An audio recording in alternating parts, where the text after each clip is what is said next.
Mesdames et messieurs, bonjour. Je parle à la communauté chrétienne. Je fais un récapitulatif un petit briefing de ce que nous avons appris aujourd'hui en allant à l'église, à notre culte. Nous avons parlé, le pasteur Jacob, qui était invité aujourd'hui à notre église, a parlé de l'identité chrétienne, cette chère identité chrétienne pour laquelle je suis allée sur la route de mon histoire et de l'histoire de mes enfants. Je suis allée à la quête. Je suis allée à la quête de mon identité chrétienne. Et c'est avec cette identité chrétienne que je réussis. Et c'est ce que le pasteur Jacob disait encore aujourd'hui. Et il nous disait que dans les combats, c'est-à-dire que David avait pris 5 pierres pour pouvoir combattre Goliath. Et moi, je suis allée directement à la source de mon identité chrétienne. Et cette identité chrétienne, c'est ce qui fait de moi ce que je suis aussi. Vous voyez ce que je veux dire? Et je me suis réjouie parce que je dis, mon Dieu, Dieu parle, Dieu parle, Dieu parle énormément. Dieu s'invite dans notre vie par le biais du Saint-Esprit, vraiment. Et nous avons eu cette opportunité aujourd'hui d'entendre le pasteur Jacob, qui vient d'Inde avec son épouse, Christina, et qui nous a parlé aujourd'hui de l'identité chrétienne. Et c'est cette chère identité chrétienne dont j'ai parlé dans mes vidéos, en racontant mon histoire, mon voyage d'abord en Israël. Ensuite, je suis allée en Terre Sainte. Ensuite, je suis allée en Iran. Et ensuite, je suis allée en Irak aussi, sur la route de mon histoire chrétienne, mon identité chrétienne.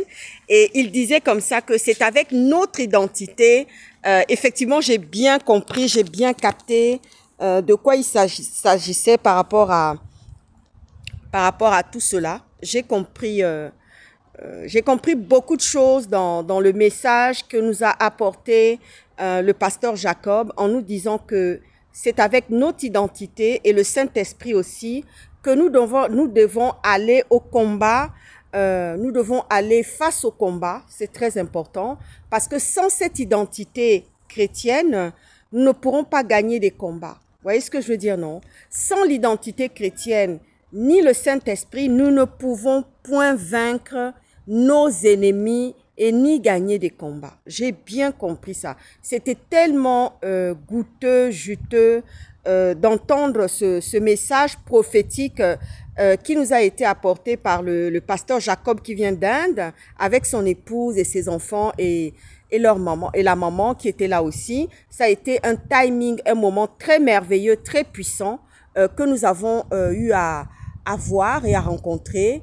Et vraiment, c'était un beau moment en tous les cas. Franchement, je me suis réjouie parce que, vous savez, quand on vient dans les réseaux sociaux pour parler de son identité chrétienne, il y a des gens qui font un peu la moue. Mais bon, ça m'intéresse pas, je m'en fous. Ceux qui font la moue et ceux qui ne sont pas contents parce qu'ils appartiennent à d'autres croyances, ça c'est leur problème.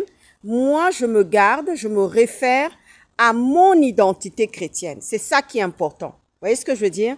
C'est ce à quoi je crois qui est important. C'est pas ce à quoi croit mon voisin ou celui qui est mon compatriote, vous voyez ce que je veux dire? Ou celui qui vit dans le monde. Mais c'est ce à quoi moi je crois qui a plus d'importance. Vous voyez ce que je veux dire, non? Oui, David n'avait pas regardé au voisinage. David n'avait pas regardé aux éléments. Il n'était pas venu avec une mine patibulaire. Il n'était pas venu avec un côté dépressif. Il n'était pas venu avec un côté plaintif. Non, il a tout simplement ramassé ses cailloux, ces 5 cailloux, et il les a lancés contre Goliath parce que Dieu était au travers de ces cailloux et le Saint-Esprit aussi était au travers de ces cailloux-là et Dieu lui a donné la victoire sur Goliath. Donc aujourd'hui, vraiment, je tenais encore à faire ce témoignage à tous les chrétiens du monde, à ceux qui se battent, à ceux qui ont des combats, à ceux qui veulent gagner des guerres, qui veulent avoir des victoires, que c'est possible en tous les cas avec son identité chrétienne et le Saint-Esprit et le témoignage vraiment Ce témoignage est merveilleux et magnifique. J'étais vraiment très touchée. Je remercie l'Éternel parce que à chaque fois que je dis quelque chose par rapport à mon identité, de toutes les façons, avec Dieu, il n'y a jamais de confusion. Quand on donne sa vie au Seigneur, quand on donne sa vie à Dieu, quand on se confie à Dieu, quand on lui donne la direction, quand on lui donne le manche de notre vie, le manche du pilotage de notre vie, il n'y a point d'échec, il n'y a point de déception. Vous voyez ce que je veux dire, non? Alors, quand je racontais mon histoire, mon identité, il y a des gens qui ont critiqué, il y a des gens qui ont dit ceci, cela. Mais franchement, ça m'importe peu. Le plus important, c'est que je suis allée au-devant de mon histoire, au-devant de mon identité chrétienne. Vous voyez ce que je veux dire, non? J'ai foulé la Terre Sainte, je suis allée en Iran, je suis allée en Irak. Donc, franchement, c'était un beau pèlerinage. C'était un beau voyage, des beaux voyages que j'ai pu faire pour aller à la rencontre de mon identité et de mon identité chrétienne et de l'identité chrétienne de mes enfants qui portent des prénoms perses. Ma fille, mes deux filles portent des prénoms perses, d'origine perse. Donc, c'est très important que j'aille savoir où s'est écrit cette histoire.